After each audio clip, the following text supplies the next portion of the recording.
All right, let's get started. Good take, good take. Oh, geez. And cut. Okay, you guys ready? Yeah. Everybody thinks we make GPUs.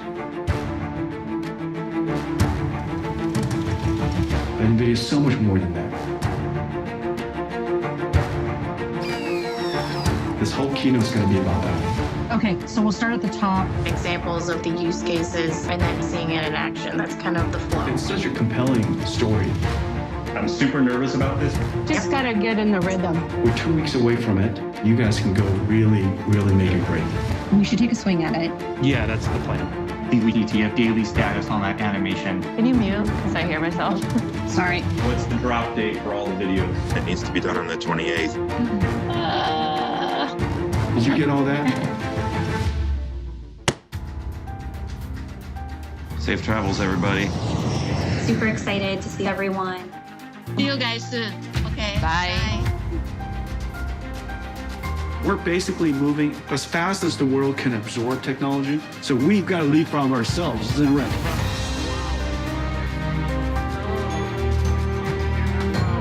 Now the spine, you just have to figure out a way to make it pop. You know what I'm saying? You know what I'm saying? You want to, yeah, that kind of thing.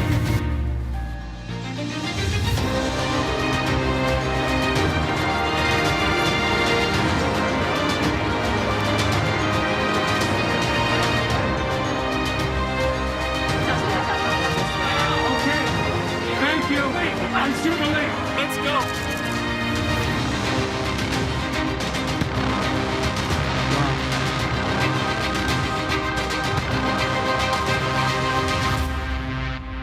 欢迎 NVIDIA 创办人暨执行长黄仁勋先生。 Please welcome to the stage NVIDIA founder and CEO Jensen Huang.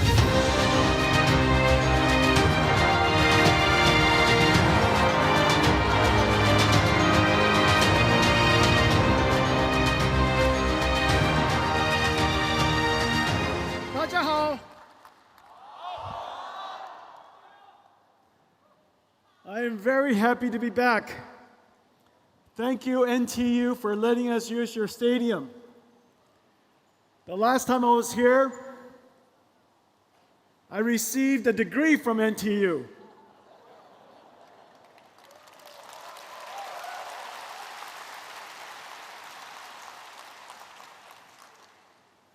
And I gave the run, don't walk speech. And today we have a lot to cover. So I cannot walk, I must run. We have a lot to cover. I have many things to tell you. I'm very happy to be here in Taiwan. Taiwan is the home of our treasured partners. This is, in fact, where everything NVIDIA does begins. Our partners and ourselves take it to the world. Taiwan and our partnership has created the world's AI infrastructure. Today, I want to talk to you about several things. One, what is happening and the meaning of the work that we do together? What is generative AI? What is its impact on our industry and on every industry? A blueprint for how we will go forward and engage this incredible opportunity. And what's coming next? Generative AI and its impact, our blueprint, and what comes next. These are really, really exciting times. A restart of our computer industry, an industry that you have forged, an industry that you have created, and now you're prepared for the next major journey. But before we start, NVIDIA lives at the intersection of computer graphics, simulations, and artificial intelligence. This is our soul. Everything that I show you today is simulation. It's math, it's science, it's computer science, it's amazing computer architecture. None of it's animated, and it's all homemade. This is NVIDIA Soul, and we put it all into this virtual world we called Omniverse. Please enjoy.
When到这袂歹看吼。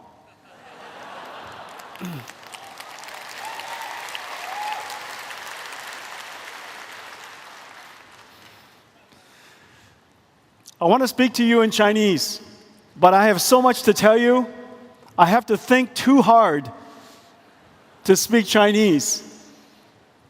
So I have to speak to you in English. At the foundation of everything that you saw was two fundamental technologies: accelerated computing and artificial intelligence running inside the Omniverse. Those two technologies, those two fundamental forces of computing are going to reshape the computer industry.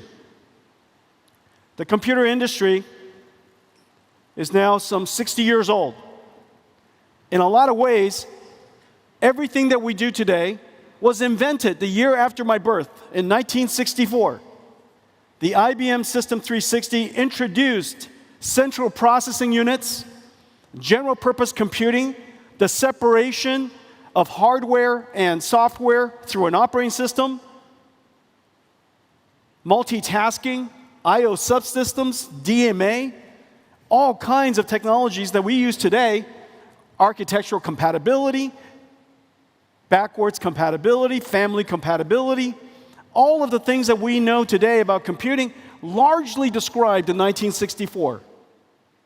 Of course, the PC revolution democratized computing and put it in the hands and the houses of everybody. And then in 2007, the iPhone introduced mobile computing and put the computer in our pocket. Ever since, everything is connected and running all the time through the mobile cloud. This last 60 years, we saw several, just several, not that many actually, 2 or 3 major technology shifts. 2 or 3 tectonic shifts in computing, where everything changed. And we're about to see that happen again. there are two fundamental things that are happening. The first is that the processor, the engine by which the computer industry runs on, the central processing unit, the performance scaling has slowed tremendously. And yet, the amount of computation we have to do is still doubling very quickly, exponentially. If processing requirement, if the data that we need to process continues to scale exponentially, but performance does not, we will experience computation inflation. And in fact, we're seeing that right now as we speak. The amount of data center power that's used all over the world is growing quite substantially. The cost of computing is growing. We are seeing computation inflation. This, of course, cannot continue. The data is going to continue to increase exponentially, and CPU performance scaling will never return. There is a better way. For almost 2 decades now, we've been working on accelerated computing. CUDA augments a CPU, offloads and accelerates the work that a specialized processor can do much, much better. In fact, the performance is so extraordinary that it is very clear now, as CPU scaling has slowed and eventually substantially stopped, we should accelerate everything. I predict that every application that is processing intensive will be accelerated, and surely every data center will be accelerated in the near future. Now, accelerated computing is very sensible. It's very common sense. If you take a look at an application, and here the 100T means 100 units of time. It could be 100 seconds, it could be 100 hours, and in many cases, as you know, we're now working on artificial intelligence applications that run for 100 days. The 1T is code that requires sequential processing, where single-threaded CPUs are really quite essential. Operating systems, control logic, really essential to have one instruction executed after another instruction. However, there are many algorithms, computer graphics is one, that you can operate completely in parallel. Computer graphics, image processing, physics simulations, combinatorial optimizations, graph processing, database processing, and of course, the very famous linear algebra of deep learning. There are many types of algorithms that are very conducive to acceleration through parallel processing. So we invented an architecture to do that. By adding the GPU to the CPU, the specialized processor can take something that takes a great deal of time and accelerate it down to something that is incredibly fast. And because the two processors can work side by side, they're both autonomous and they're both separate, independent that is, we could accelerate what used to take 100 units of time down to 1 unit of time. Well, the speed up is incredible. It almost sounds unbelievable. It almost sounds unbelievable. But today I'll demonstrate many examples for you. The benefit is quite extraordinary. 100 times speed up, but you only increase the power by about a factor of 3. And you increase the cost by only about 50%. We do this all the time in the PC industry. We add a GPU, a $500 GPU, GeForce GPU, to a $1,000 PC, and the performance increases tremendously. We do this in a data center. $1 billion data center, we add $500 million worth of GPUs, and all of a sudden, it becomes an AI factory. This is happening all over the world today. Well, the savings are quite extraordinary. You're getting 60 times performance per dollar. 100 times speed up, you only increase your power by 3x. 100 times speed up, you only increase your cost by 1.5x. The savings are incredible. The savings are measured in dollars. It is very clear that many, many companies spend hundreds of millions of dollars processing data in the cloud. If it was accelerated, it is not unexpected that you could save hundreds of millions of dollars. Now, why is that? Well, the reason for that is very clear. We've been experiencing inflation for so long in general purpose computing. Now that we finally determined to accelerate, there's an enormous amount of captured loss that we can now regain. A great deal of captured, retained waste that we can now relieve out of the system, and that will translate into savings. Savings in money, savings in energy. And that's the reason why you've heard me say, the more you buy, the more you save.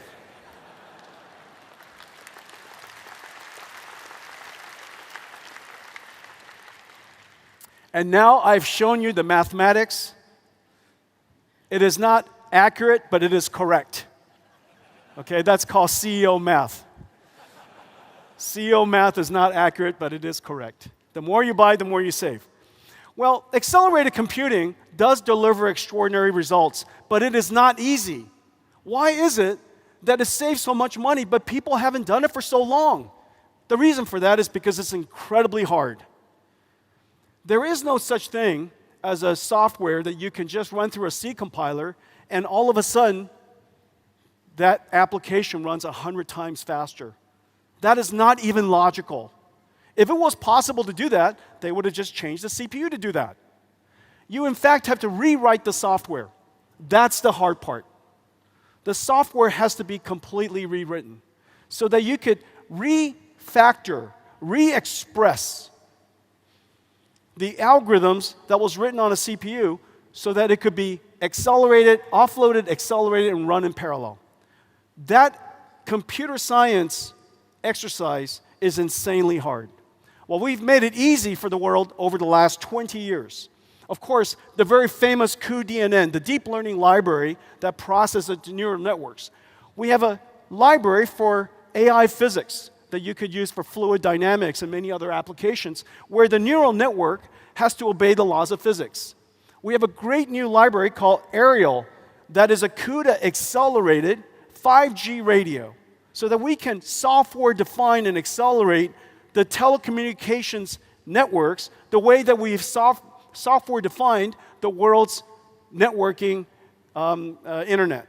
And so the ability for us to accelerate that allows us to turn all of telecom into essentially the same type of platform, a computing platform, just like we have in the cloud.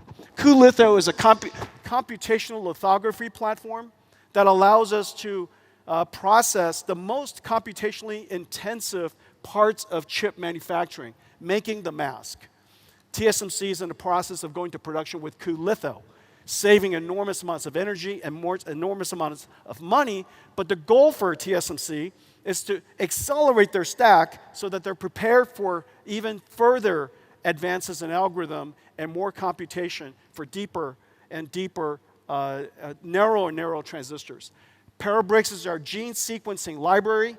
It is the highest throughput library in the world for gene sequencing. cuOpt is an incredible library for combinatorial optimization, route planning optimization, the traveling salesman problem, incredibly complicated. Scientists have largely concluded that you needed a quantum computer to do that. We created an algorithm that runs on accelerated computing that runs lightning fast. 23 world records. We hold every single major world record today. cuQuantum is an emulation system for a quantum computer. If you want to design a quantum computer, you need a simulator to do so. If you want to design quantum algorithms, you need a quantum emulator to do so. How would you do that? How would you design these quantum computers, create these quantum algorithms, if the quantum computer doesn't exist? Well, you use the fastest computer in the world that exists today. And we call it, of course, NVIDIA CUDA. And on that, we have an emulator that simulates quantum computers. It is used by several 100,000 researchers around the world. It is integrated into all the leading frameworks for quantum computing, and is used in scientific supercomputing centers all over the world. cuDF is an unbelievable library for data processing. Data processing consumes the vast majority of cloud spend today. All of it should be accelerated. CUDA accelerates the major libraries used in the world. Spark, many of you probably use Spark in your companies. Pandas, a new one called Polar, and of course, NetworkX, which is a graph processing database library. And so these are just some examples. There are so many more. Each one of them had to be created so that we can enable the ecosystem to take advantage of accelerated computing. If we hadn't created CUDA, CUDA alone wouldn't have been possible for all of the deep learning scientists around the world to use. Because CUDA and the algorithms that are used in TensorFlow and PyTorch, the deep learning algorithms, the separation is too far apart. It's almost like trying to do computer graphics without OpenGL. It's almost like doing data processing without SQL. These domain-specific libraries are really the treasure of our company. We have 350 of them. These libraries is what it takes and what has made it possible for us to have such open so many markets. I'll show you some other examples today. Well, just last week, Google announced that they've put CUDA in the cloud and accelerate Pandas. Pandas is the most popular data science library in the world. Many of you in here probably already use Pandas. It's used by 10 million data scientists in the world. Downloaded 170 million times each month. It is the Excel, it is the spreadsheet of data scientists. Well, with just one click, you can now use Pandas in Colab, which is Google's cloud data centers platform, accelerated by CUDA. The speed up is really incredible. Let's take a look.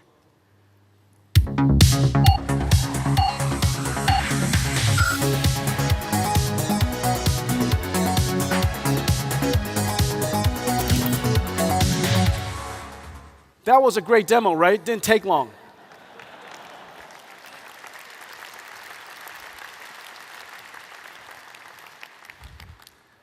When you accelerate data processing that fast, demos don't take long. Okay, well, CUDA has now achieved what people call a tipping point, but it's even better than that. CUDA has now achieved a virtuous cycle. This rarely happens. If you look at history and all the computing architectures, computing platforms, in the case of microprocessors, CPUs, it has been here for 60 years. It has not been changed for 60 years. At this level, this way of doing computing, accelerated computing, has been around, creating a new platform is extremely hard because it's a chicken and egg problem. If there are no developers that use your platform, then of course there will be no users. But if there are no users, there are no install base. If there are no install base, developers aren't interested in it. Developers want to write software for a large install base. But a large install base requires a lot of applications so that users would create that install base. This chicken or the egg problem has rarely been broken. And it's taken us now 20 years, one domain library after another, one acceleration library another, and now we have 5 million developers around the world. We serve every single industry, from healthcare, financial services, of course the computer industry, automotive industry, just about every major industry in the world, just about every field of science. Because there are so many customers for our architecture, OEMs and cloud service providers are interested in building our systems. System makers, amazing system makers like the ones here in Taiwan are interested in building our systems, which then takes and offers more systems to the market, which of course creates greater opportunity for us, which allows us to increase our scale, R&D scale, which speeds up the application even more. Well, every single time we speed up the application, the cost of computing goes down. This is that slide I was showing you earlier. 100x speed up translates to 97, 96%, 98% savings. And so when we go from 100x speed up to 200x speed up to 1000x speed up, the savings, the marginal cost of computing continues to fall. Well, of course, we believe that by reducing the cost of computing incredibly, the market, developers, scientists, inventors will continue to discover new algorithms that consume more and more and more computing, so that one day something happens, that a phase shift happens, that the marginal cost of computing is so low that a new way of using computers emerge. In fact, that's what we're seeing now. Over the years, we have driven down the marginal cost of computing in the last 10 years in one particular algorithm by 1 million times. Well, as a result, it is now very logical and very common sense to train large language models with all of the data on the internet. Nobody thinks twice. This idea that you could create a computer that could process so much data to write its own software, the emergence of artificial intelligence was made possible because of this complete belief that if we made computing cheaper and cheaper and cheaper, somebody's going to find a great use. Well, today, CUDA has achieved the virtuous cycle. Install base is growing. Computing cost is coming down, which causes more developers to come up with more ideas, which drives more demand.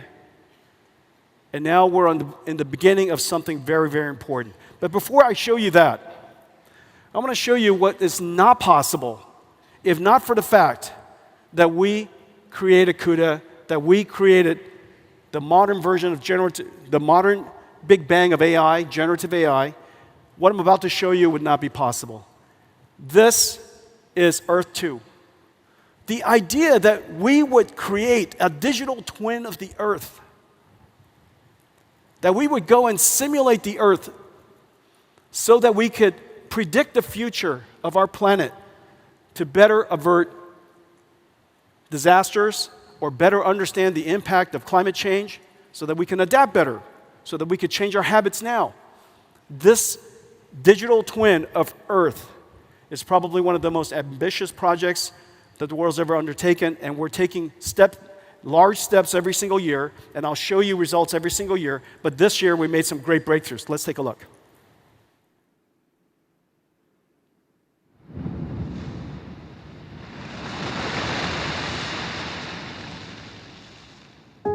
On Monday, the storm will veer north again and approach Taiwan. There are big uncertainties regarding its path. Different paths will have different levels of impact on Taiwan. 想象一个我们能够预测未来的世界，数位孪生反映真实情况的虚拟世界，让我们看见未来。数位孪生是一种反映真实世界的虚拟模型，让我们能够从今天的行为来预测对未来世界的影响。介绍一下 NVIDIA Earth 2， 一个利用 AI、物理模拟和电脑图形技术来预测全球气候的数位孪生。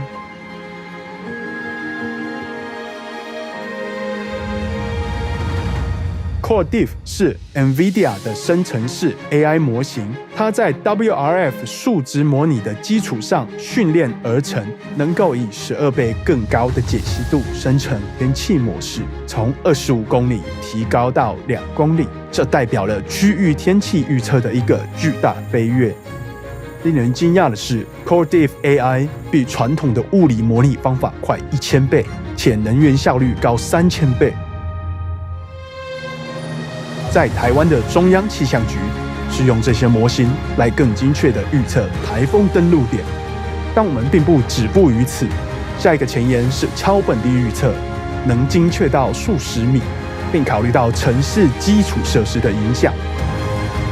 Core Diff AI 还在使用像是 Palm 生成的高解析度数据进行训练，一个极高解析度的物理模型，用于模拟大气和海洋边界层。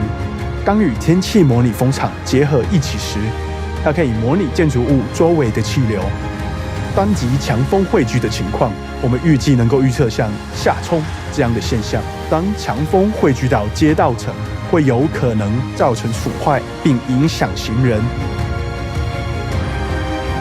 NVIDIA Earth 2是一个绝佳范例，它融合了人工智慧、物理模拟和观测数据，可以帮助国家和公司预见未来，并应对极端天气的影响。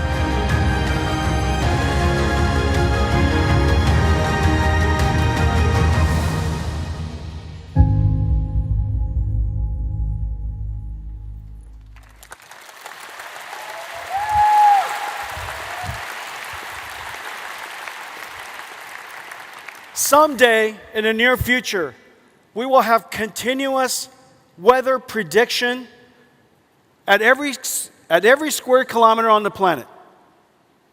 You will always know what the climate's going to be. You will always know. And this will run continuously because we've trained the AI, and the AI requires so little energy.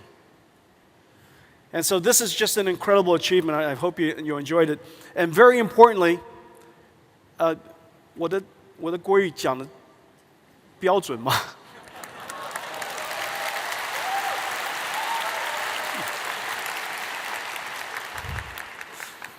The truth is that was a Jensen AI. That was not me.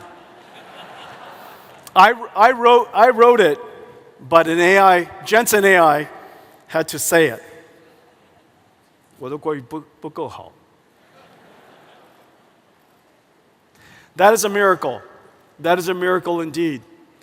However, in 2012, something very important happened. Because of our dedication to advancing CUDA, because of our dedication to continuously improve the performance of drive the cost down, AI researchers discovered CUDA in 2012.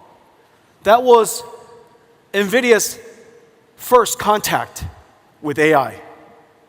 This was a very important day. We had the good wisdom to work with the scientists to make it possible for deep learning to happen. And AlexNet achieved, of course, a tremendous computer vision breakthrough. But the great wisdom was to take a step back and understanding what was the background, what is the foundation of deep learning? What is its long-term impact? What is its potential? And we realized that this technology has great potential to scale. An algorithm that was invented and discovered decades ago, all of a sudden, because of more data, larger networks, and very importantly, a lot more compute, all of a sudden, deep learning was able to achieve what no human algorithm was able to. Now imagine if we were to scale up the architecture even more, larger networks, more data, and more compute, what could be possible? So we dedicated ourselves to reinvent everything. After 2012, we changed the architecture of our GPU to add tensor cores. We invented NVLink. That was 10 years ago now. cuDNN, TensorRT, Nickel. We bought Mellanox, TensorRT LM, the Triton inference server. And all of it came together on a brand new computer nobody understood. Nobody asked for it, nobody understood it, and in fact, I was certain nobody wanted to buy it. And so we announced it at GTC, and OpenAI, a small company in San Francisco, saw it, and they asked me to deliver one to them. I delivered the first DGX, the world's first AI supercomputer, to OpenAI in 2016. Well, after that, we continued to scale.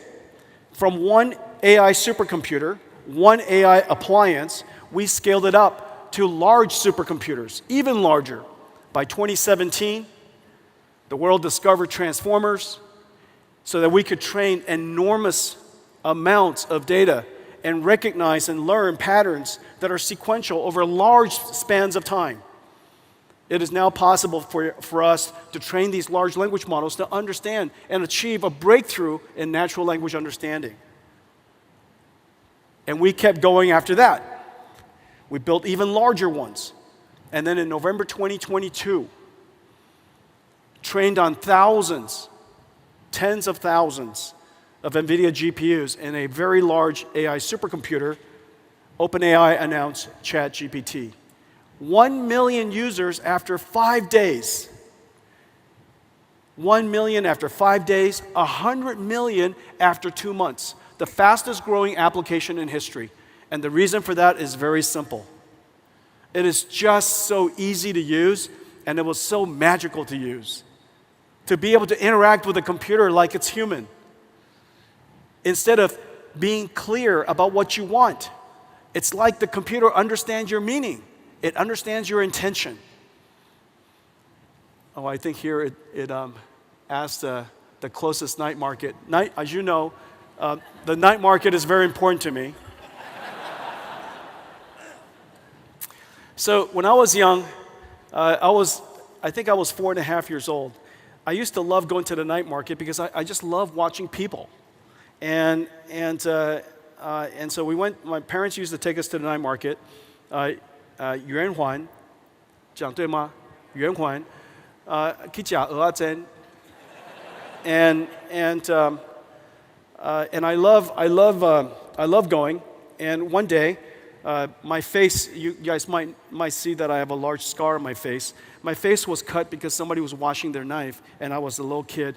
But my memories of the night market is so deep because of that. And I used to love, I still love going to the night market. And I just need to tell you guys this.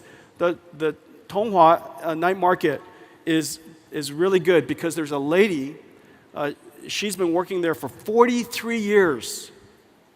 She's the fruit lady, and it's in the middle of the street, the middle between the two. Go find her, okay? She, 做赞的，这喝价。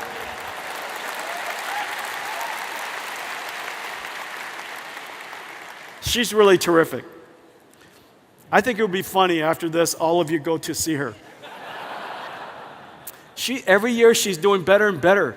Her card test has improved, and I just love watching her succeed. Anyways, ChatGPT came along, and something is very important in this slide. Here, let me show you something. This slide, okay, and this slide. The fundamental difference is this. Until ChatGPT revealed it to the world, AI was all about perception, natural language understanding, computer vision, speech recognition. It's all about perception and detection. This was the first time the world saw a generative AI. It produced tokens, one token at a time. And those tokens were words. Some of the tokens, of course, could now be images, or charts, or tables, songs, words, speech, videos. Those tokens could be anything. Anything that you can learn the meaning of. It could be tokens of chemicals, tokens of proteins, genes. You saw earlier in Earth 2, we were generating tokens of the weather. We can learn physics. If you can learn physics, you could teach an AI model physics. The AI model could learn the meaning of physics, and it can generate physics. We were scaling down to 1 kilometer, not by using filtering, it was generating. And so we can use this method to generate tokens for almost anything of value. We can generate steering wheel control for a car. We can generate articulation for a robotic arm. Everything that we can learn, we can now generate. We have now arrived not at the AI era, but a generative AI era. But what's really important is this. This computer that started out as a supercomputer has now evolved into a data center, and it produces one thing. It produces tokens. It's an AI factory. This AI factory is generating producing something of great value, a new commodity. In the late 1890s, Nikola Tesla invented an AC generator. We invented an AI generator. The AC generator generated electrons. NVIDIA's AI generator generates tokens. Both of these things have large market opportunities. It's completely fungible in almost every industry. And that's why it's a new industrial revolution. We have now a new factory producing a new commodity for every industry that is of extraordinary value. And the methodology for doing this is quite scalable. And the methodology of doing this is quite repeatable. Notice how quickly so many different AI models, generative AI models, are being invented, literally daily. Every single industry is now piling on. For the very first time, the IT industry, which is $3 trillion, $3 trillion IT industry, is about to create something that can directly serve $100 trillion of industry. No longer just an instrument for information storage or data processing, but a factory for generating intelligence for every industry. This is going to be a manufacturing industry, not a manufacturing industry of computers, but using the computers in manufacturing. This has never happened before. Quite an extraordinary thing. What started with accelerated computing, led to AI, led to generative AI, and now an industrial revolution. Now, the impact to our industry is also quite significant. Of course, we could create a new commodity, a new product we call tokens for many industries, but the impact to ours is also quite profound. For the very first time, as I was saying earlier, in 60 years, every single layer of computing has been changed. From CPUs, general purpose computing, to accelerated GPU computing, where the computer needs instructions, now computers process LLMs, large language models, AI models. And whereas the computing model of the past is retrieval-based, almost every time you touch your phone, some pre-recorded text or pre-recorded image or pre-recorded video is retrieved for you and recomposed based on a recommender system to present it to you based on your habits. But in the future, your computer will generate as much as possible, retrieve only what's necessary.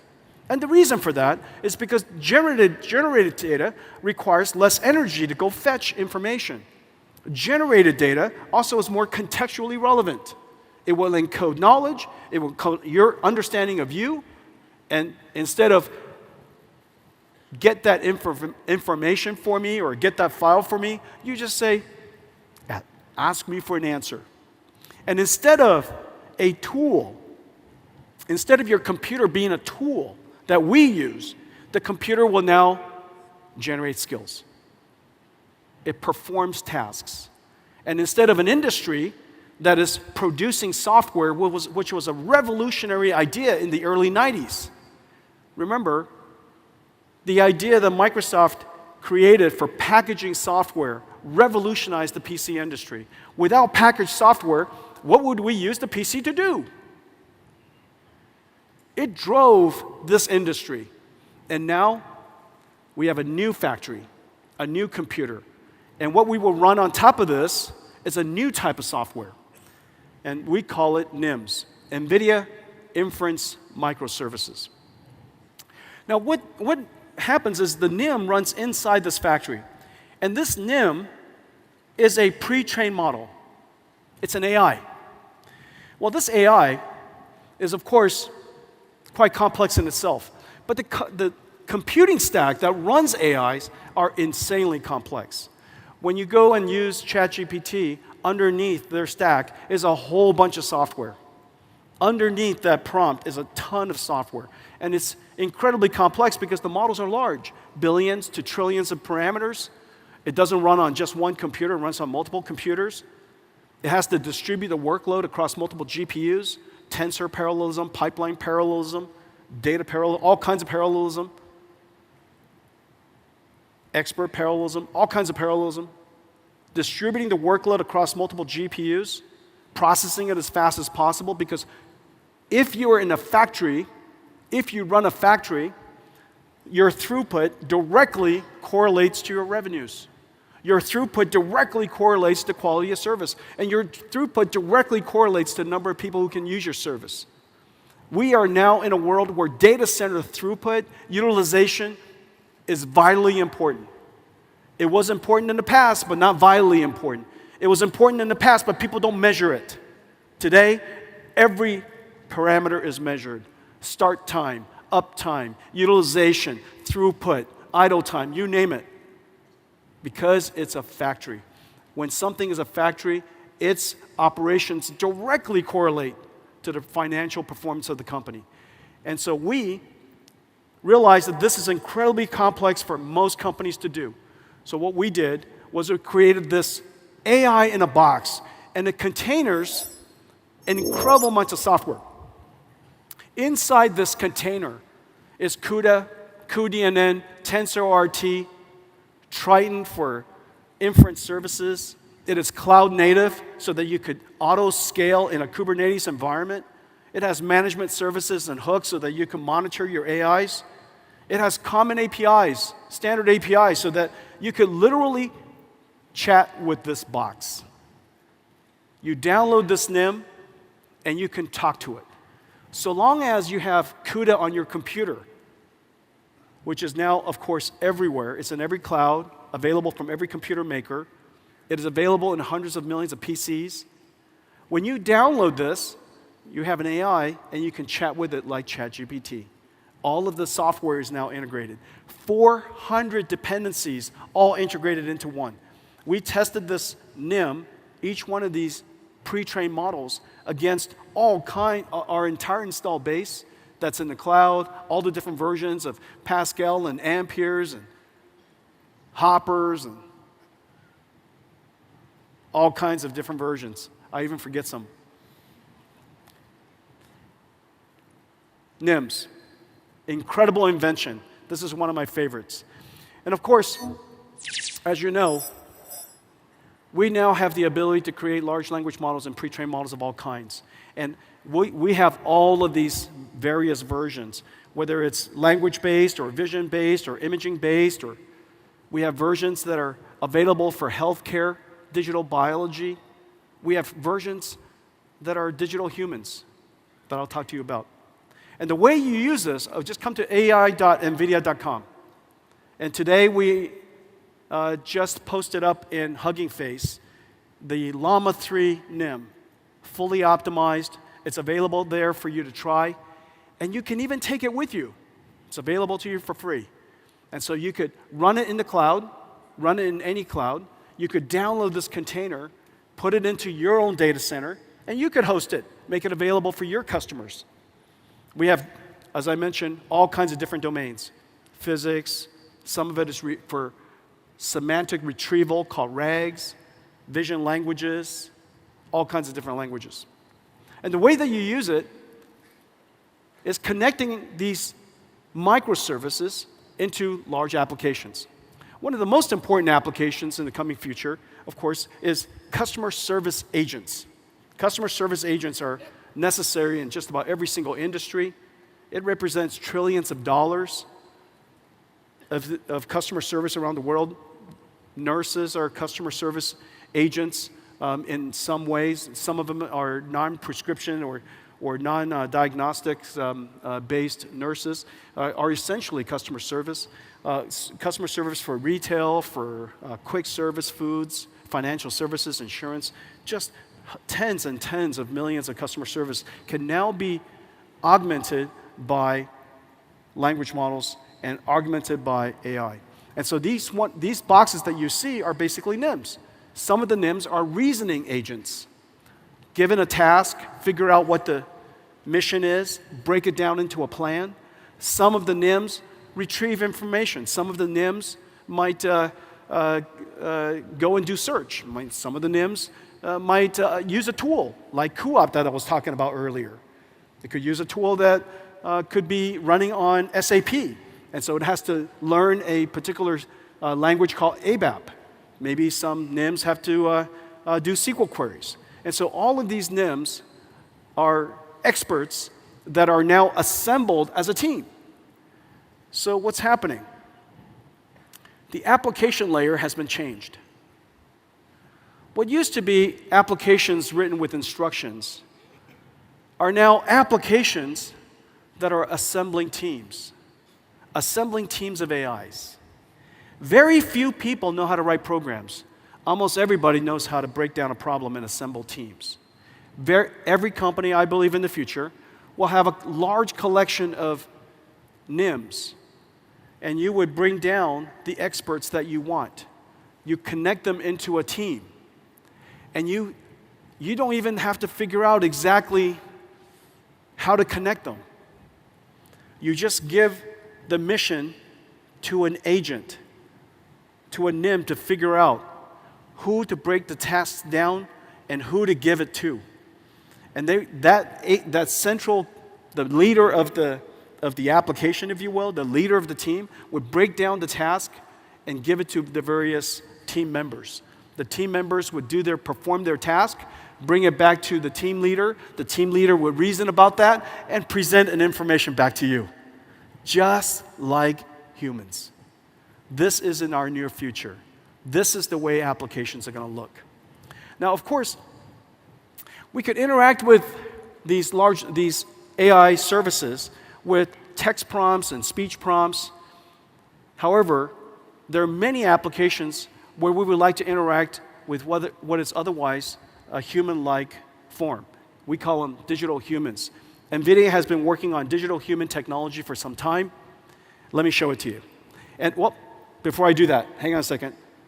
Before I do that, okay, digital humans has the potential of being a great interactive agent with you.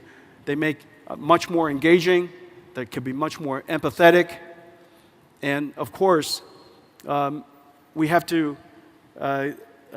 cross this incredible chasm, this uncanny chasm of realism, so that the digital humans would appear much more natural. This is, of course, our vision. This is a vision of where we love to go, but let me show you where we are. Great to be in Taiwan. Before I head out to the night market, let's dive into some exciting frontiers of digital humans.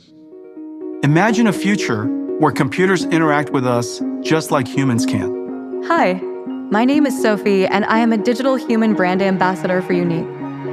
This is the incredible reality of digital humans.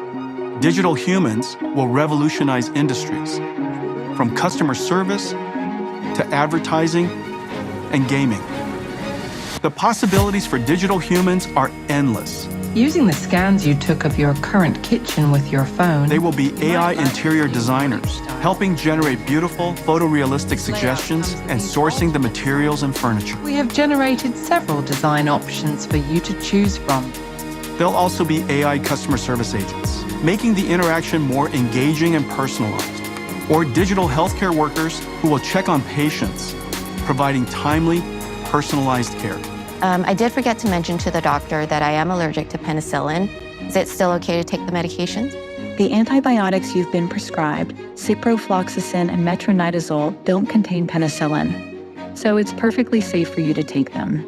And they'll even be AI brand ambassadors, setting the next marketing and advertising trends. Hi, I'm Ima, Japan's first virtual model. New breakthroughs in generative AI and computer graphics let digital humans see, understand, and interact with us in human-like ways. From what I can see, it looks like you're in some kind of recording or production setup. The foundation of digital humans are AI models built on multilingual speech recognition and synthesis, and LLMs that understand and generate conversation. 你们部落有什么特别的习俗吗？我们有丰富的祭祀仪式和传统舞蹈，还有对大自然的崇拜。the AIs connect to another generative AI to dynamically animate a lifelike 3D mesh of a face.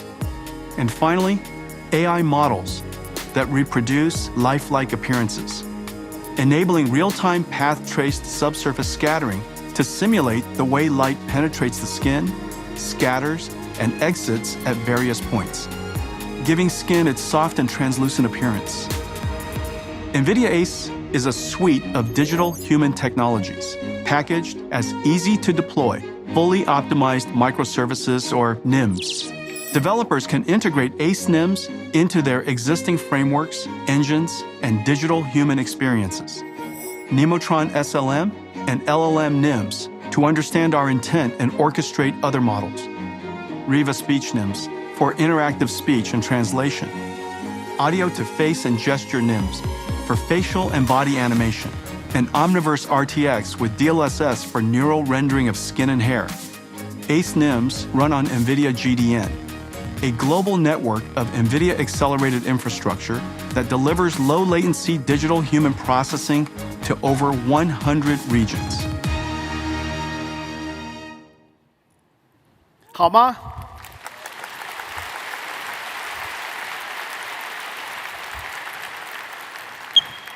Pretty incredible. Well, those ACE runs in the cloud, but it also runs on PCs. We had the good wisdom of including Tensor Core GPUs in all of RTX. So we've been shipping AI GPUs for some time, preparing ourselves for this day. The reason for that is very simple. We always knew that in order to create a new computing platform, you need an install base first. Eventually, the application will come. If you don't create the install base, how could the application come? And so if you build it, they might not come. But if you don't build it, they cannot come.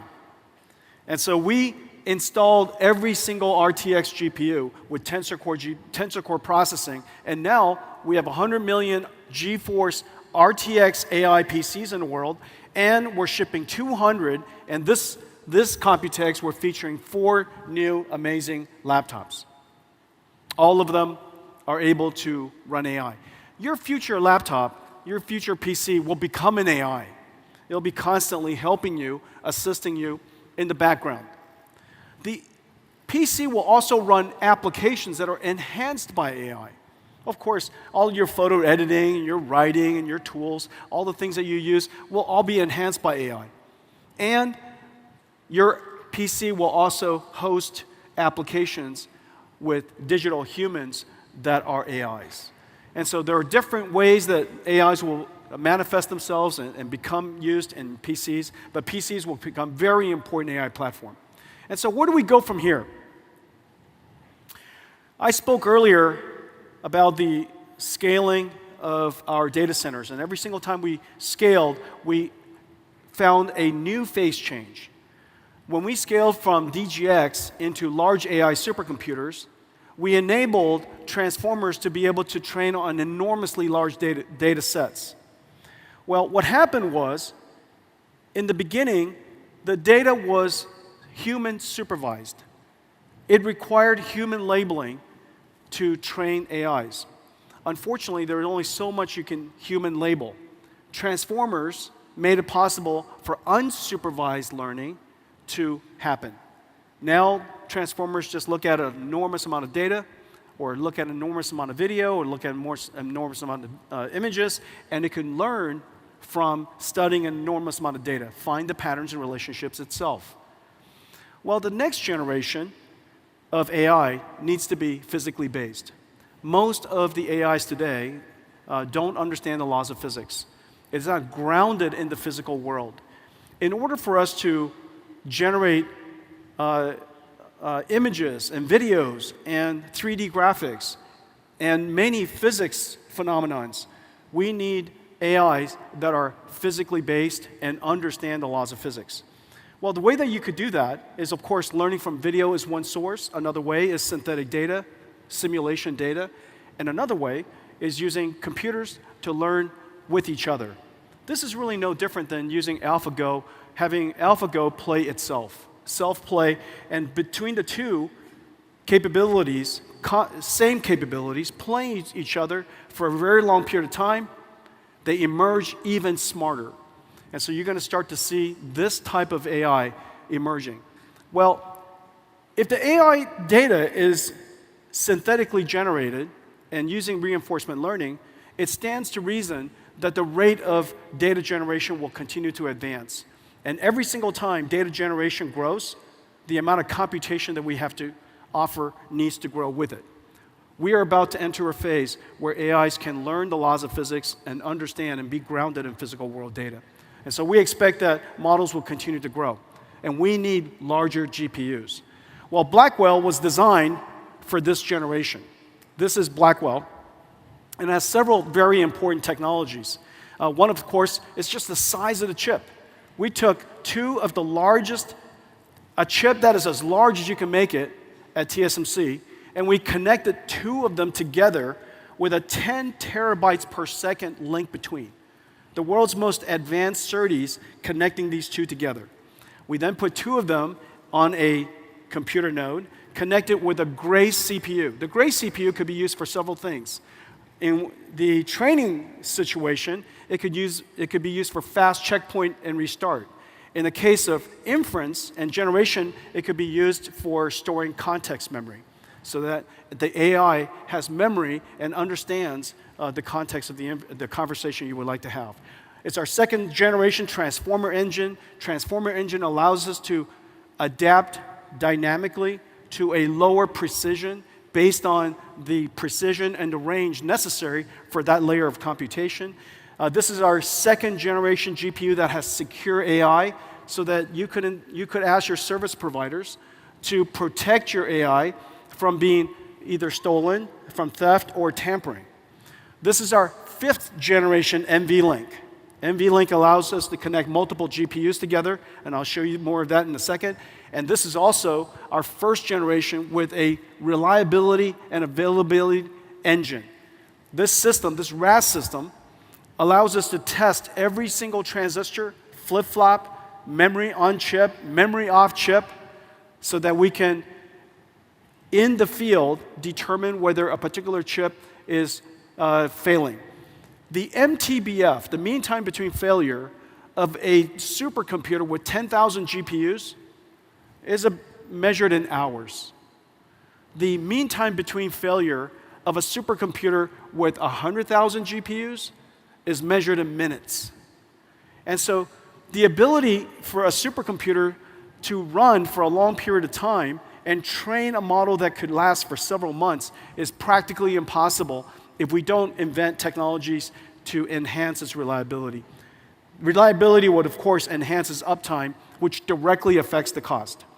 And then lastly, decompression engine. Data processing is one of the most important things we have to do.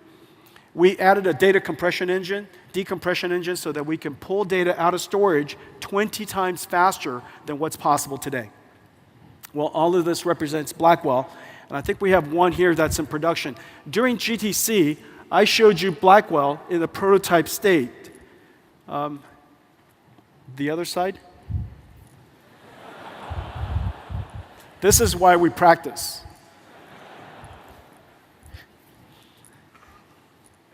In 美国其实这样子的。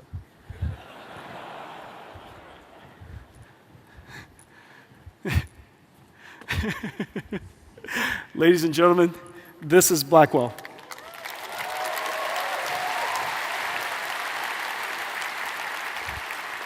Blackwell is in production. Incredible amounts of technology.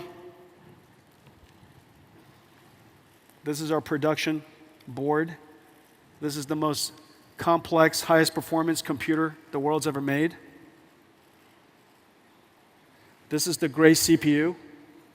And these are, you could see each one of these Blackwell dies, two of them connected together. You see that? It is the largest die, the largest chip the world makes. And then we connect two of them together with a 10 terabyte per second link. Okay, and that makes the Blackwell computer. And the performance is incredible. Take a look at this. So,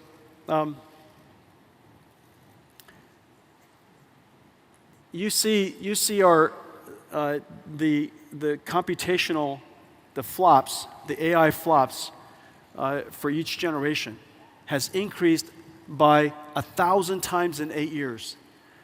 Moore's law in 8 years is something along the lines of, oh, I don't know, maybe 40, 60. And in the last 8 years, Moore's law has gone a lot less. And so just to compare, even Moore's law at its best of times compared to what Blackwell could do. So the amount of computations is incredible. And whenever we bring the computation high, the thing that happens is the cost goes down. And I'll show you. What we've done is we've increased, through its computational capability, the energy used to train a GPT-4, 2 trillion parameter, 8 trillion tokens. The amount of energy that is used has gone down by 350 times. Well, Pascal would have taken 1,000 gigawatt hours. 1,000 gigawatt hours means that it would take a gigawatt data center. The world doesn't have a gigawatt data center, but if you had a gigawatt data center, it would take a month. If you had a 100 megawatt data center, it would take about a year. And so nobody would, of course, create such a thing, and that's the reason why these large language models, ChatGPT, wasn't possible only 8 years ago. By us driving down increasing the performance, the energy efficient, while keeping and improving energy efficiency along the way, we've now taken, with Blackwell, what used to be 1,000 gigawatt hours to 3, an incredible advance. 3 gigawatt hours, if it's a 10,000 GPUs, for example, it would only take 10,000 GPUs, I guess it would take a few days, 10 days or so. So the amount of advance in just 8 years is incredible. Well, this is for inference. This is for token generation. Our token generation performance has made it possible for us to drive the energy down by 45,000 times. 17,000 joules per token, that was Pascal. 17,000 joules is kind of like 2 light bulbs running for 2 days. It would take 2 light bulbs running for 2 days amounts of energy, 200 watts running for 2 days, to generate 1 token of GPT-4. It takes about 3 tokens to generate 1 word. And so the amount of energy used necessary for Pascal to generate GPT-4 and have a ChatGPT experience with you was practically impossible. But now we only use 0.4 joules per token, and we can generate tokens at incredible rates and very little energy. Okay, so Blackwell is just an enormous leap. Well, even so, it's not big enough. And so we have to build even larger machines. And so the way that we build it is called DGX. So this is our Blackwell chips, and it goes into DGX systems.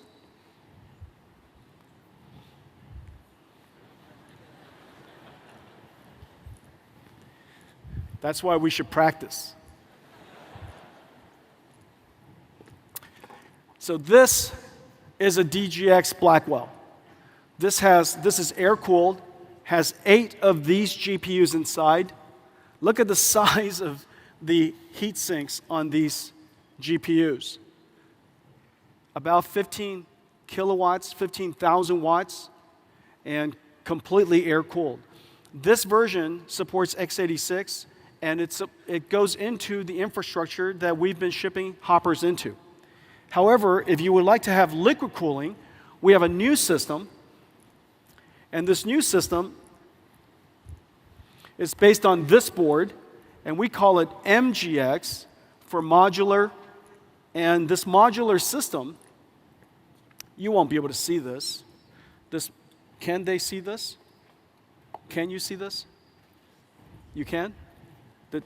Are you? Okay. I say. And so this is the MGX system, and here's the two Blackwell boards. So this one node has 4 Blackwell chips. These 4 Blackwell chips, this is liquid cooled. 9 of them, 72 of these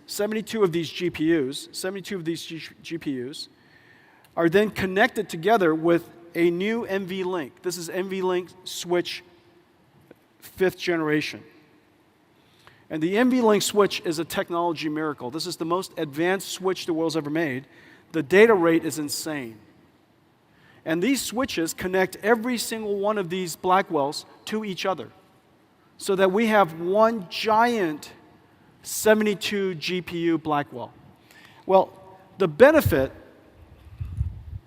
of this is that in one domain, one GPU domain, this now looks like one GPU. This one GPU has 72 versus the last generation of 8, so we increased it by 9 times. The amount of bandwidth we've increased by 18 times. The AI flops we've increased by 45 times, and yet the amount of power is only 10 times. This is 100 kilowatts, and that is 10 kilowatts. And that's for one. Now, of course, well, you could always connect more of these together, and I'll show you how to do that in a second. But what's the miracle is this chip, this NVLink chip. People are starting to awaken to the importance of this NVLink chip as it connects all these different GPUs together, because the large language models are so large, it doesn't fit on just one GPU, doesn't fit on just one node. It's going to take the entire rack of GPUs, like this new DGX that I was just standing next to hold a large language model that are tens of trillions of parameters large. NVLink Switch in itself is a technology miracle. It's 50 billion transistors, 74 ports at 400 gigabits each, 4 links, cross-sectional bandwidth of 7.2 terabytes per second. But one of the important things is that it has mathematics inside the switch so that we can do reductions, which is really important in deep learning, right on the chip. And so this is what a DGX looks like now. And a lot of people ask us, they say, and there's this confusion about what NVIDIA does, and how is it possible that NVIDIA became so big building GPUs? And so there's an impression that this is what a GPU looks like. Now, this is a GPU. This is one of the most advanced GPUs in the world, but this is a gamer GPU. But you and I know that this is what a GPU looks like. This is one GPU. Ladies and gentlemen, DGX GPU.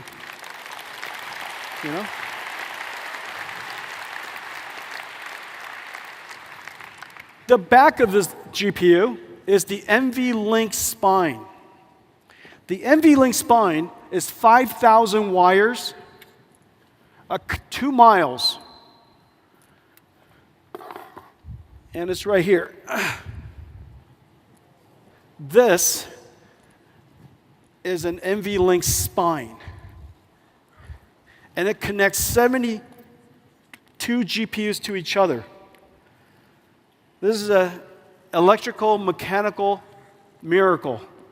The transceivers makes it possible for us to drive the entire length in copper.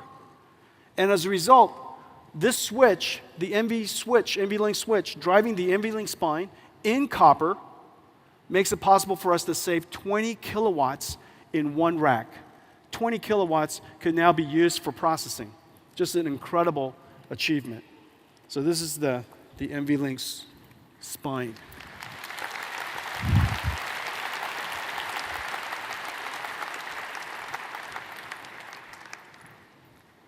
Wow.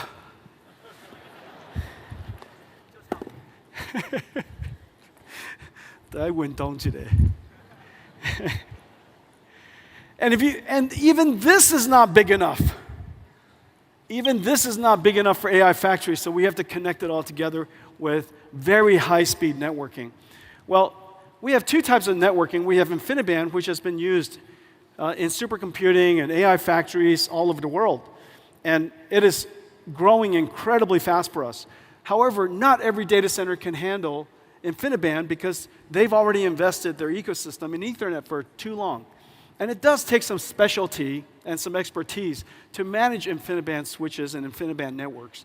And so what we've done is we've brought the capabilities of InfiniBand to the Ethernet architecture, which is incredibly hard. And the reason for that is this. Ethernet was designed for high average throughput. Because every single node, every single computer is connected to a different person on the internet, and most of the communications is the data center with somebody on the other side of the internet. However,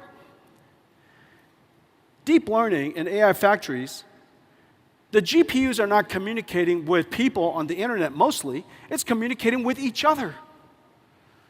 They're communicating with each other because they're collecting partial products, and they have to reduce it and then redistribute it. Chunks of partial products, reduction, redistribution. That traffic is incredibly bursty. And it is not the average throughput that matters, it's the last arrival that matters. Because if you're reducing, collecting partial products from everybody, if I'm trying to take all of your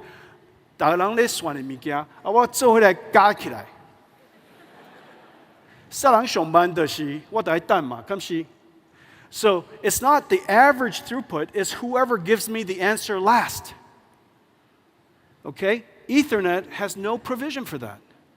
And so there are several things that we had to create. We created an end-to-end architecture so that the NIC and the switch can communicate.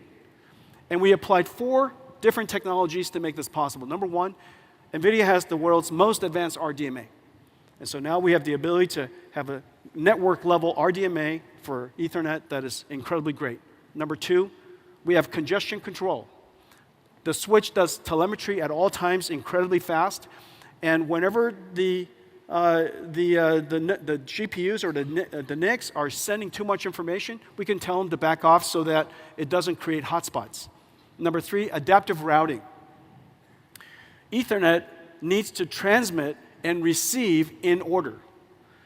We see congestions, or we see ports that are not currently being used. Irrespective of the ordering, we will send it to the available ports, and Bluefield on the other end reorders it so that it comes back in order. That adaptive routing, incredibly powerful. And then lastly, noise isolation. There's more than one model being trained or something happening in the data center at all times, and their noise and their traffic could get into each other and causes jitter.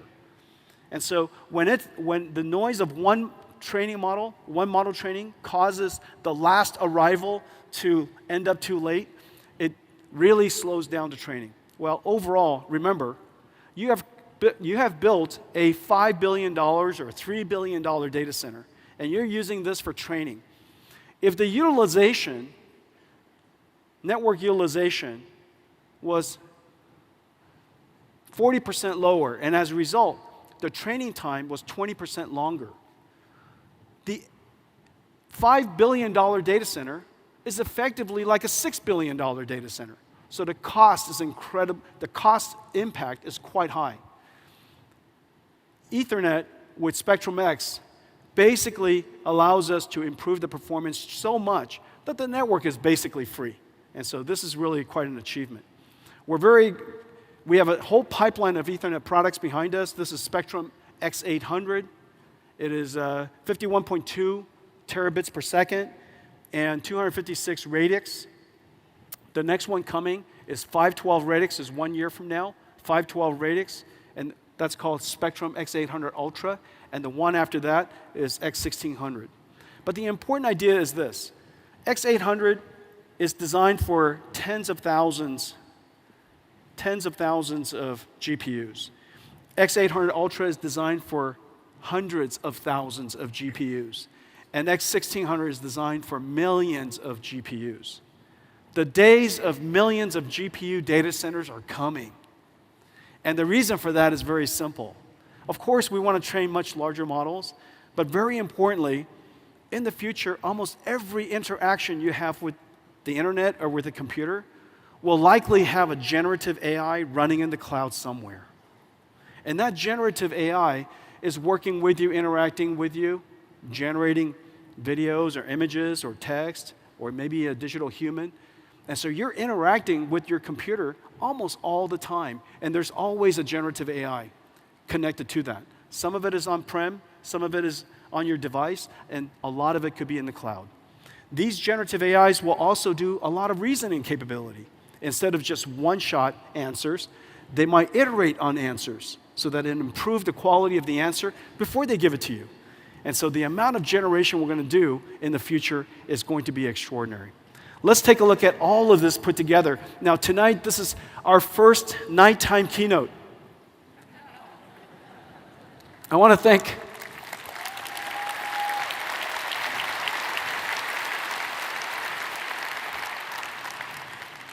all of you for coming out tonight at 7 o'clock. And so what I'm about to show you has a new vibe, okay? There's a new vibe. This is kind of the nighttime keynote vibe. So enjoy this.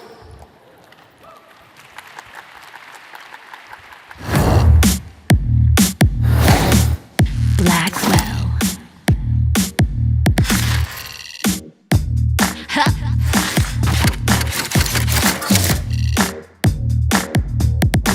Let's go. Go, go, go, go. Okay.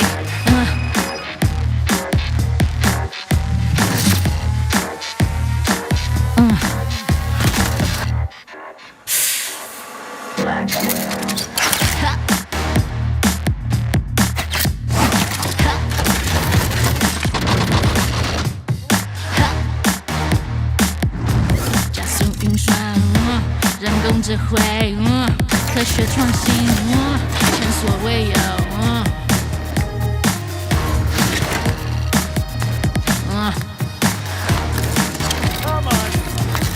Yeah. Get it, y'all. Get it, y'all.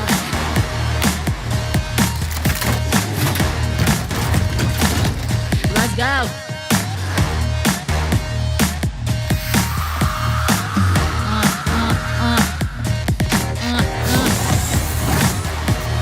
The more you buy, the more you save. With top AI, tailor-made.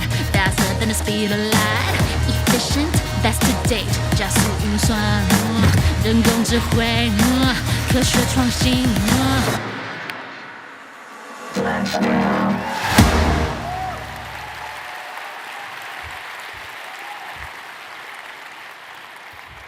Now you can't do that on a morning keynote.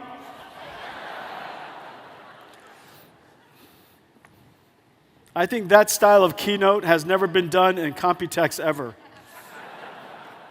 Might be the last.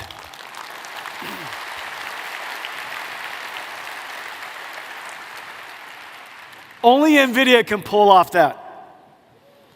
Only I can do that.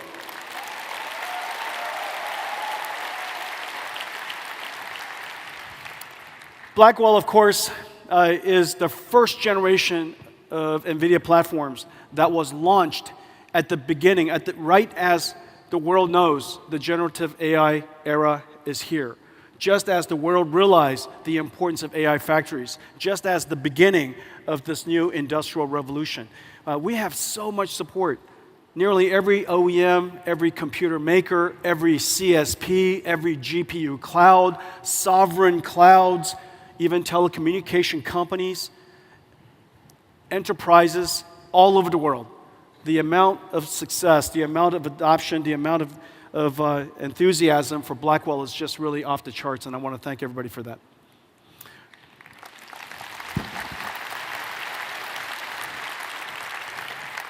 We're not stopping there. During the time of this incredible growth, we want to make sure that we continue to enhance performance, continue to drive down cost of training, cost of inference, and continue to scale out AI capabilities for every company to embrace. The further performance we drive up, the greater the cost decline. Hopper platform, of course, was the most successful data center processor probably in history. And this is just an incredible success story. However, Blackwell is here, and every single platform, as you'll notice, are several things. You got the CPU, you have the GPU, you have NVLink, you have the NIC, and you have the switch. The NVLink Switch connects all of the GPUs together as large of a domain as we can, and whatever we can't do, we connect it with very large and very high-speed switches. Every single generation, as you'll see, is not just the GPU, but it's an entire platform. We build the entire platform. We integrate the entire platform into an AI factory supercomputer. However, then we disaggregate it and offer it to the world. And the reason for that is because all of you could create interesting and innovative configurations and all kinds of different styles and to fit different data centers and different customers and different places, some of it for edge, some of it for telco. And all of the different innovation are possible if we made the systems open and make it possible for you to innovate. And so we design it integrated, but we offer it to you disintegrated so that you could create modular systems. The Blackwell platform is here. Our company is on a one-year rhythm. Our basic philosophy is very simple. One, build the entire data center scale, disaggregate it, and sell it to you in parts on a one-year rhythm, and we push everything to technology limits. Whatever TSMC process technology, we'll push it to the absolute limits. Whatever packaging technology, push it to the absolute limits. Whatever memory technology, push it to absolute limits. SerDes technology, optics technology, everything is pushed to the limit. Well, and then after that, do everything in such a way so that all of our software runs on this entire install base. Software inertia is the single most important thing in computers. When a computer is backwards compatible and it's architecturally compatible with all the software that has already been created, your ability to go to market is so much faster.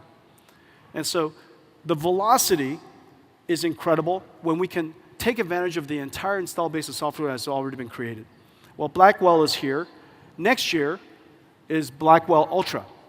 Just as we had H100 and H200, you'll probably see some pretty exciting new generation from us for Blackwell Ultra. Again, pushed to the limits, and the next generation Spectrum switch, as I mentioned. Well, this is the very first time that this next click has been made. And I'm not sure yet whether I'm going to regret this or not.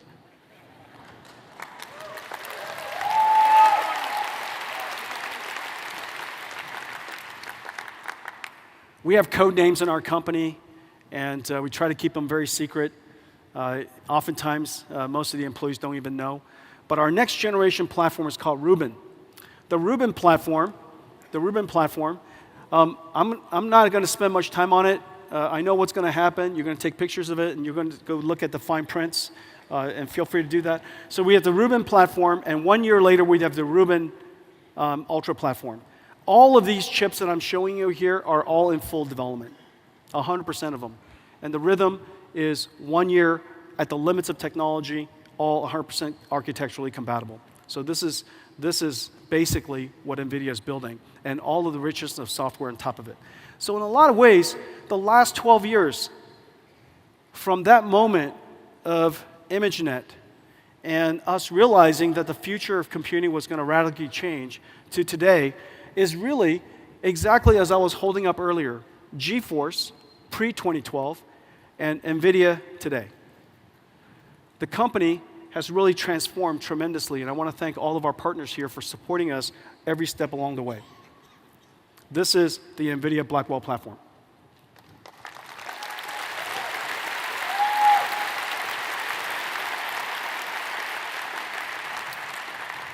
Let me talk about what's next.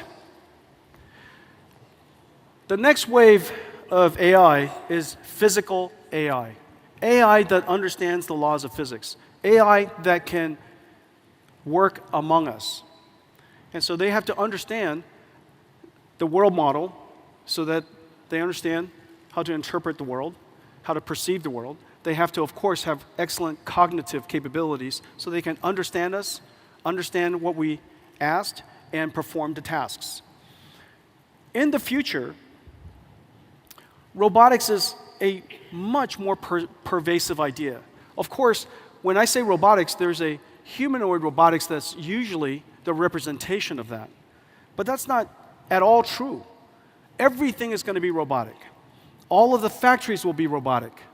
The factories will orchestrate robots, and those robots will be building products that are robotic. Robots interacting with robots, building products that are robotic. Well, in order for us to do that, we need to make some breakthroughs, and let me show you the video.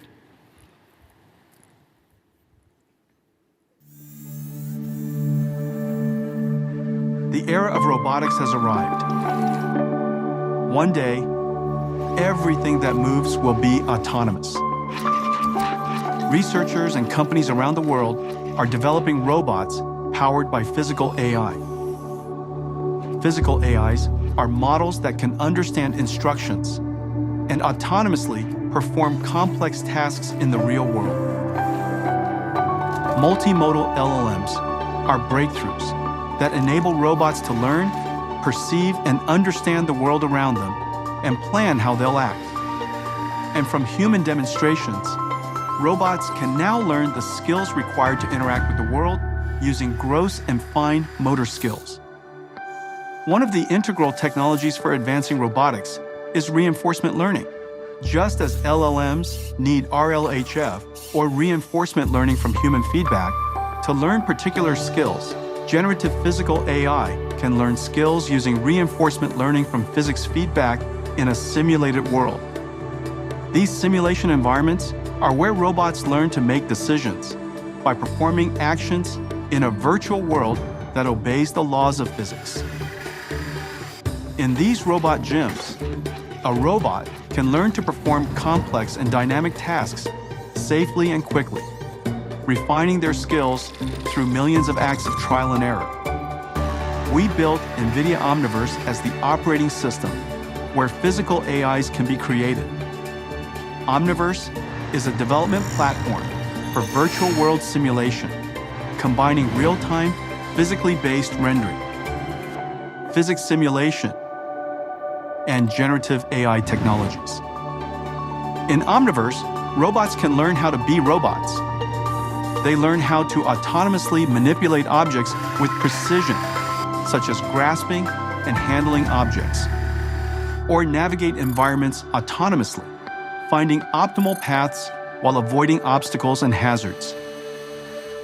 Learning in Omniverse minimizes the sim-to-real gap and maximizes the transfer of learned behavior. Building robots with generative physical AI requires 3 computers: NVIDIA AI supercomputers to train the models, NVIDIA Jetson Orin and next-generation Jetson Thor robotics supercomputer to run the models, and NVIDIA Omniverse, where robots can learn and refine their skills in simulated worlds. We build the platforms, acceleration libraries, and AI models needed by developers and companies, and allow them to use any or all of the stacks that suit them best.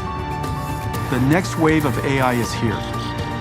Robotics, powered by physical AI, will revolutionize industries.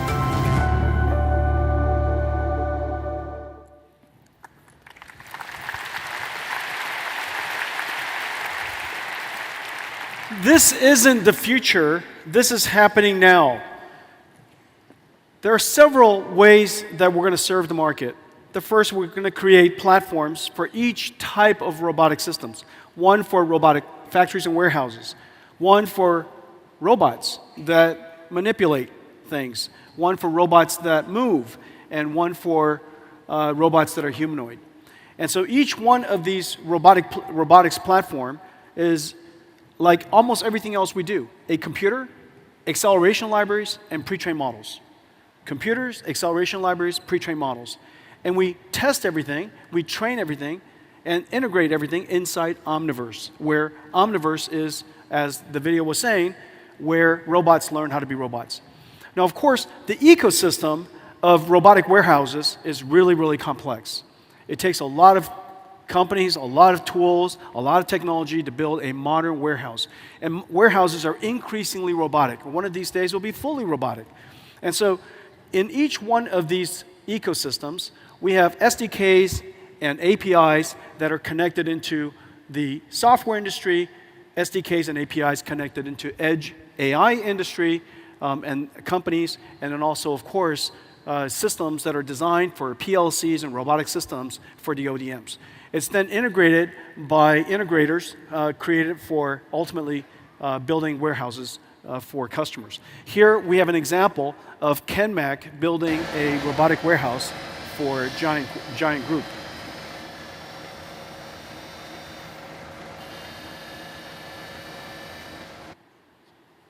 Okay, and then here, now let's talk about factories.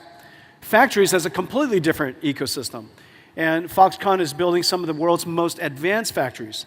Their ecosystem, again, edge computers and robotics, software for designing the factories, the workflows, programming the robots, and of course, PLC computers that orchestrate the digital factories and the AI factories. We have SDKs that are connected into each one of these ecosystems as well. This is happening all over Taiwan. Foxconn is building digital twins of their factories. Delta is building digital twins of their factories. By the way, half is real, half is digital, half is Omniverse. Pegatron is building digital twins of their robotic factories. Wistron is building digital twins of their robotic factories. And this is really cool. This is a video of Foxconn's new factory. Let's take a look. Demand for NVIDIA accelerated computing is skyrocketing as the world modernizes traditional data centers into generative AI factories. Foxconn, the world's largest electronics manufacturer, is gearing up to meet this demand by building robotic factories with NVIDIA Omniverse and AI. Factory planners use Omniverse to integrate facility and equipment data from leading industry applications like Siemens Teamcenter X and Autodesk Revit. In the digital twin, they optimize floor layout and line configurations and locate optimal camera placements to monitor future operations with NVIDIA Metropolis-powered Vision AI. Virtual integration saves planners on the enormous cost of physical change orders. During construction, the Foxconn teams use the digital twin as the source of truth to communicate and validate accurate equipment layout. The Omniverse digital twin is also the robot gym, where Foxconn developers train and test NVIDIA Isaac AI applications for robotic perception and manipulation, and Metropolis AI applications for sensor fusion. In Omniverse, Foxconn simulates 2 robot AIs before deploying runtimes to Jetson computers. On the assembly line, they simulate Isaac manipulator libraries and AI models for automated optical inspection for object identification, defect detection, and trajectory planning.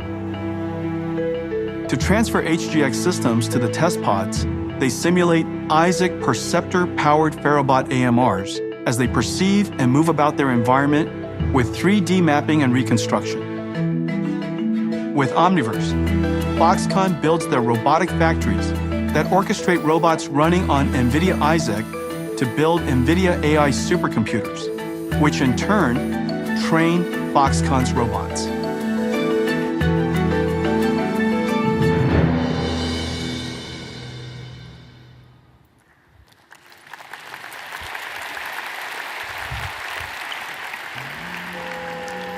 So a robotic factory is designed with 3 computers.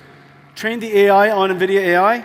You have the robot running on the PLC systems for orchestrating the factories. And then you, of course, simulate everything inside Omniverse.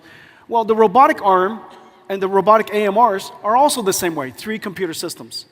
The difference is the 2 Omniverses will come together. So they'll share one virtual space. When they share one virtual space, that robotic arm will become inside the robotic factory. And again, three computers, and we provide the computer the acceleration layers, and pre-trained AI models. We've connected NVIDIA Manipulator and NVIDIA Omniverse with Siemens, the world's leading industrial automation software and systems company. This is really a fantastic partnership, and they're working on factories all over the world. Semantic Pick AI now integrates Isaac Manipulator, and Semantic Pick AI operates ABB, KUKA, Yaskawa, Fanuc, Universal Robotics, and Techman. And so Siemens is a fantastic integration. We have all kinds of other integrations. Let's take a look. ArcBest is integrating Isaac Perceptor into Vox Smart autonomy robots for enhanced object recognition and human motion tracking in material handling. BYD Electronics is integrating Isaac Manipulator and Perceptor into their AI robots to enhance manufacturing efficiencies for global customers. Idealworks is building Isaac Perceptor into their IWOS software for AI robots in factory logistics. Intrinsic, an Alphabet company, is adopting Isaac Manipulator into their flow state platform to advance robot grasping. Gideon is integrating Isaac Perceptor into Tray AI-powered forklifts to advance AI-enabled logistics. Argo Robotics is adopting Isaac Perceptor into Perception Engine for advanced vision-based AMRs. Solomon is using Isaac Manipulator AI models in their AccuPick 3D software for industrial manipulation. Techman Robot is adopting Isaac Sim and Manipulator into TMFlow, accelerating automated optical inspection.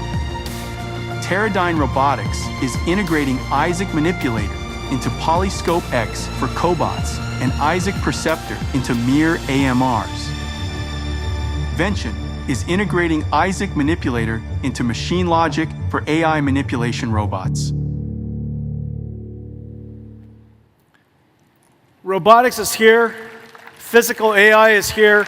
This is not science fiction, and it's being used all over Taiwan. It's just really, really exciting.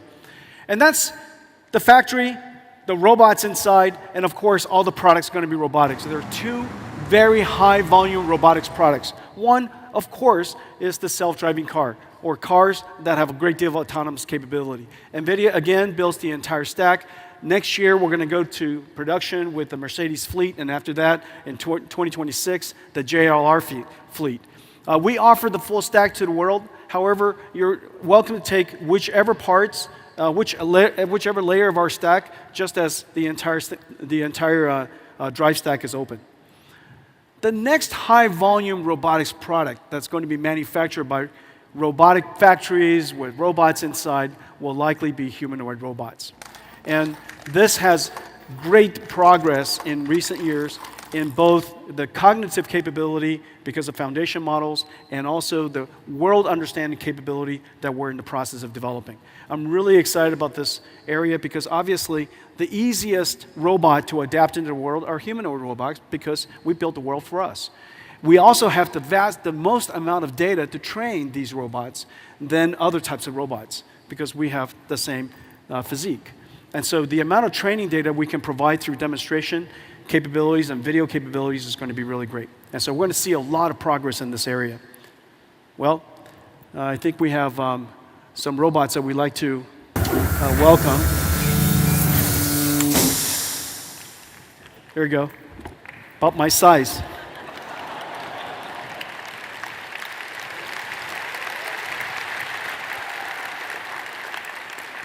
And we have some friends to join us. So the future of robotics is here. The next wave of AI, and of course, you know, Taiwan builds computers with keyboards. You build computers for your pocket. You build computers for data centers in the cloud. In the future, you're going to build computers that walk and computers that roll, around. And so these are all just computers. And as it turns out, the technology is very similar to the technology of building all of the other computers that you already built today. So this is going to be a really extraordinary journey for us. Well, I want to thank.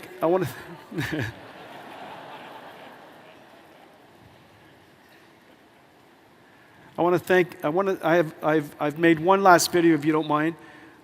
Something that we really enjoyed making, and if you let's run it.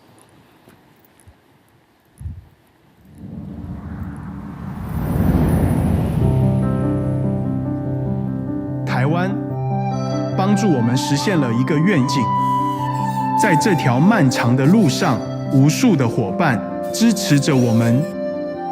从加速运算、电脑绘图、科学研究到人工智慧的高峰，每一个晶片、每一台电脑，都描写着你们辛勤工作和追求完美的故事。台湾是无名的英雄，却是世界的支柱。一起，我们推动了产业的复兴，辛勤的耕耘，让我们能够踏入崭新运算的领域。其中，我们制作的电脑会转化成新型的工厂，制造珍贵无比的人工智慧。亲爱的伙伴们，你们是 AI 产业革新的后盾。无论面对多大的风浪，你始终稳如磐石。科技的卓越、勤奋与齐心合力的精神，是你的超能力。没有你，我们的愿景只是一个无法实现的梦想。与你同行，我们勇往直前。创造智慧与便利的生活，对抗疾病和自然灾害，让我们的世界变得更美好。谢谢你，台湾！让我们继续为这段 AI 创新之旅，打造一个成功和繁荣的产业。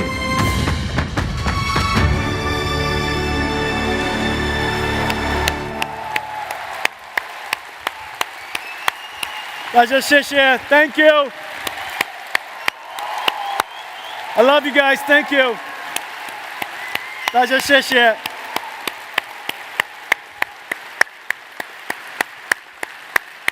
Thank you all for coming. Have a great COMPUTEX.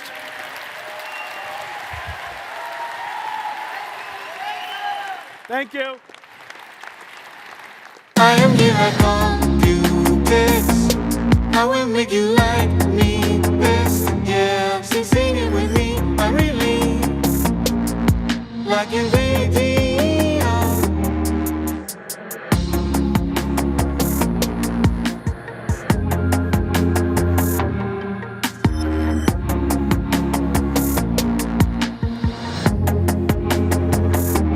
Once again at COMPUTEX, we will show you all our best. Yeah, digital twins and memes with NVIDIA. To all our friends in Taiwan, we hope that you like this song. Yeah, some good love from AI,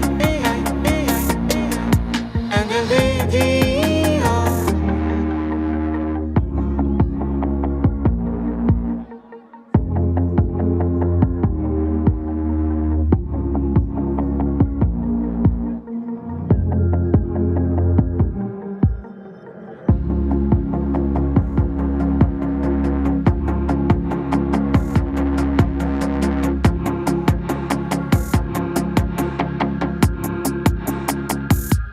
Once again at COMPUTEX, thank you all for joining us. Yeah, digital twins and memes with NVIDIA.